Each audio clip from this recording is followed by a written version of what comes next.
Samaritan's very interesting because it's a take on uh, when you are born with supernatural gifts, and then you realize things aren't turning out as well as you thought, and perhaps even tragedy occurs.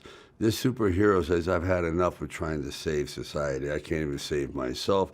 And he goes into hiding for 25 years. And he's just a trash man living this kind of like lonely existence, but okay. And then this young kid comes along. I said, there's something about this old man here that's not ringing true. There's more to it. And he continues to get involved until finally I'm exposed. And I go back and do my hero stuff.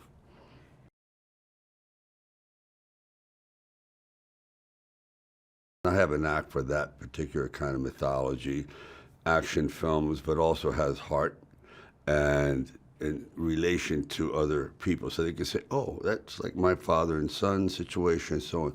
So I thought there's many, many layers to this.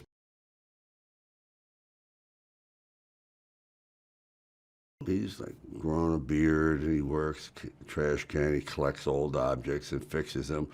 And that's symbolic of him trying to maybe fix himself.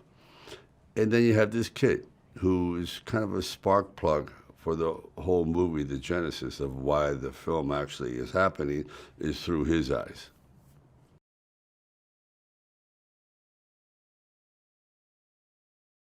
Samaritan and Nemesis are brothers, and they're quite different. It's almost like a biblical Cain and Abel. They're different. And they start to grow apart until finally they become adversarial. One is trying to keep the city a wonderful place to live, safe, and the other is trying to destroy it and turn it into a corrupt situation, kind of like Batman and Joker. It's your classical adversarial situation, except they're brothers. And then an event happens one night that has some pretty tragic results, and one of the brothers disappears.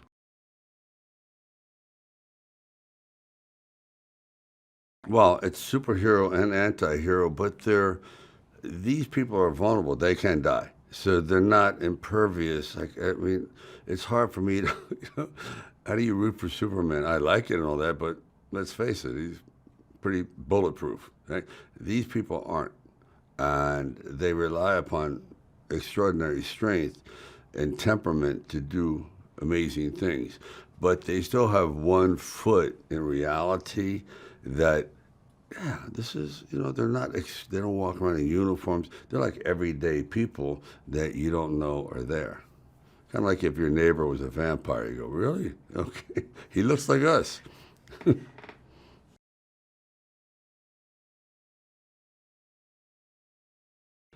According to the way I approach filmmaking and when I've been successful at it, is the audience has to identify with the crisis, say, oh, I've been through that, or I can relate to that. And it's called pure and simple empathy. If they're not empathetic to the situation, then emotionally they're not involved. If they're sitting back and they're watching Transformers, they're like, I'm not going to be emotionally involved, but I'm going to enjoy the visual banquet, but my heart's not beating fast, that kind of a thing. So if you can get the emotionality, and that's what this has all the way through. You have a child with no father, and then you have me isolated, getting older. So there's a combination of very realistic situations coming to fruition.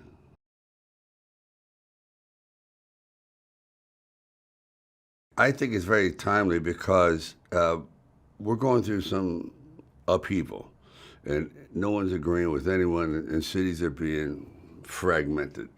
And that's exactly what happens here. And when people give up on a city, the badness comes in. And so the bad is taking over Granite City.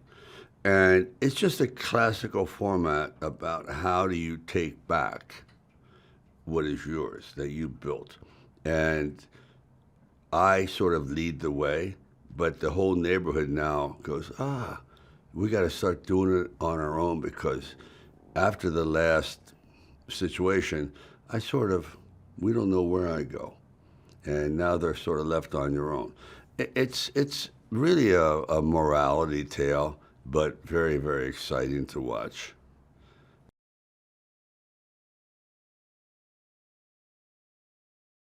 In this one here, it was more of trying to regain some quickness, some mobility. This had nothing to do with being actually physical. There's no taking off of his shirt and doing this kind of thing. I wanted to be more invisible. In other words, you wouldn't be able to pick him out and say, "Oh yeah, look at him. That guy's all yoked up with a big neck." It's pretty obvious. He blends in because that's what he wants to do. He wants to be Joe Smith. I mean, I even chose about the most simple name I could find, Joe Smith. Joe Schmo was taken, unfortunately, but Joe Smith was there.